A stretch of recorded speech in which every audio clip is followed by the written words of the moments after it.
एक ओर नर्मदा का शांत और विस्तृत प्रवाह है, तो दूसरी ओर विंध्याचल की ऊंची पहाड़ियों का प्राकृतिक सुकून। इनके बीच से गुजरते साइकिलिंग ट्रैक पर हर मोड़ एक नया दृश्य सामने आता है। यहां न शहरों का शोर है, न ट्रैफिक की भागदौड़ और न समय की कोई जल्दी। यहां सिर्फ आप हैं, आपकी साइकिल है और एकता नगर की खूबसूरत प्राकृतिक अनुभूति। यहां साइकिल चलाना केवल एक गतिविधि नहीं, बल्कि एकता नगर को करीब से महसूस करने का एक अनोखा तरीका है। एकता नगर में साइकिलिंग के दो शानदार विकल्प मौजूद हैं, रिवर फ्रंट साइकिलिंग और पीबीएस यानी public bike sharing. River front cycling की शुरुआत सुबह 6 बजे से होती है, जब हवा सबसे ताजा होती है और हर रास्ता नई ऊर्जा से भरा होता है। इसका आखिरी स्लॉट रात 9 बजे तक मिलता है। आप ऑनलाइन बुकिंग कर सकते हैं या सीधे काउंटर पर पहुंचकर अपनी सवारी चुन सकते हैं। वहीं आप पीबीएस साइकिलिंग के माध्यम से आप पूरा एकता नगर एक्सप्लोर कर सकते हैं। यहाँ हर किसी के लिए कुछ खास है। रोमांटिक सफर के लिए कपल साइकिलिंग, सामान्य साइकिलिंग, रफ्तार के शौकीनों के लिए इलेक्ट्रिक साइकिलिंग और बच्चों के लिए छोटे फ्रेम वाली साइकिलें। ये सब संभव हुआ है एकता नगर के डेडिकेटेड साइकिलिंग ट्रैक्स की वजह से।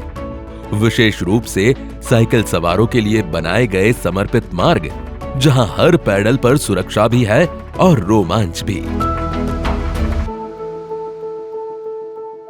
जो रास्ते है, रोड है, बहुत अच्छे है और जो व्यू है साइकिलिंग के साथ थकान जैसा तो बिल्कुल नहीं लगता है और जो मजा आता है सुबह में यहाँ पर साइकिलिंग करने के लिए। और यहाँ का सनराइज एंड सनसेट दोनों इतने ऑसम लग रहे हैं। पूरा नज़ारा, ये मतलब दुनिया में नहीं प्लेस होगा ऐसा।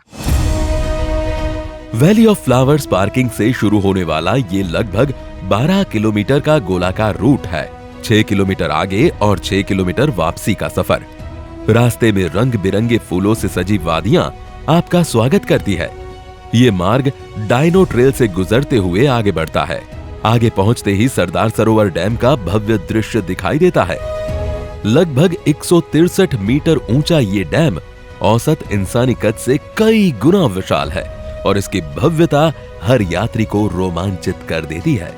ये सफर सरदार पटेल जूलॉजिकल पार्क की हरियाली भरी पगडंडियों से होकर रिवर फ्रंट और पंचमूली लेक से गुजरते हुए गोडबोले गेट पर अंत होता है। यदि आप पूरे एकता नगर को अपनी गति और अपनी सुविधा से घूमना चाहते हैं, तो पब्लिक बाइक शेयरिंग यानी पीबीएस एक बेहतरीन विकल्प है। ये स्मार्ट इलेक्ट्रिक साइकिलें सुबह 7 बजे से रात 9 बजे तक उपलब्ध रहती है। इन्हें एंड्रॉइड ऐप मोटोबर्ड ई या वेबसाइट के माध्यम से बुक किया जा सकता है। ऐप डाउनलोड करना अनिवार्य नहीं है, क्योंकि वहां मौजूद टीम भी आपकी सहायता करती है।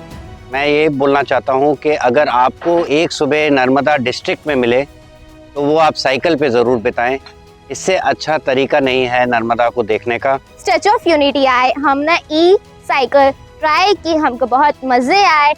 आप अगर यहाँ पे आओ, ट्राई करना। यहाँ पे हमने रोड पे अमेजिंग चीज़ें देखी, लाइक डैम्स, माउंटेन्स एक्सेट्रा। अगर आप आओ तो ज़रूर ट्राई करना। Ekta Mall, Statue of Unity bus bay, Valley of Flowers, Cactus Garden, Narmada Ghat और आरोग्य वन जैसे प्रमुख स्थलों पर डॉकिंग स्टेशंस उपलब्ध हैं। इन सभी उद्यान और प्रमुख स्थलों पर आप साइकिलिंग के दौरान एक्सप्लोर कर सकते हैं। एकता नगर के अधिकांश प्रमुख आकर्षण एक दूसरे के निकट स्थित हैं, इसलिए साइकिलिंग के माध्यम से इन्हें आसानी और आराम से एक्सप्लोर किया जा सकता है। एकता नगर में साइकिलिंग आपको प्रकृति के और करीब ले जाती है। खुली हवा, शांत रास्ते और नर्मदा के आसपास का वातावरण हर सफर को ताजगी से भर देता है। यहाँ हर मोड़ पर नए दृश्य और नए अनुभव आपका इंतजार करते हैं। ये केवल एक राइड नहीं, बल्कि ऐसा अनुभव है जो आपको सक्रिय जीवन शैली और प्रकृति से जुड़ाव दोनों का एहसास कराता है। एकता नगर की ये cycling activity fit India movement के विजन को भी आगे बढ़ाती है, जहां स्वास्थ्य, सक्रियता और बेहतर जीवन शैली को प्रोत्साहित किया जाता है। स्टैचू ऑफ यूनिटी में साइकिलिंग सेहत, सुकून और रोमांच का ऐसा अनुभव है जिसकी यादें लंबे समय तक आपके साथ बनी रहती हैं।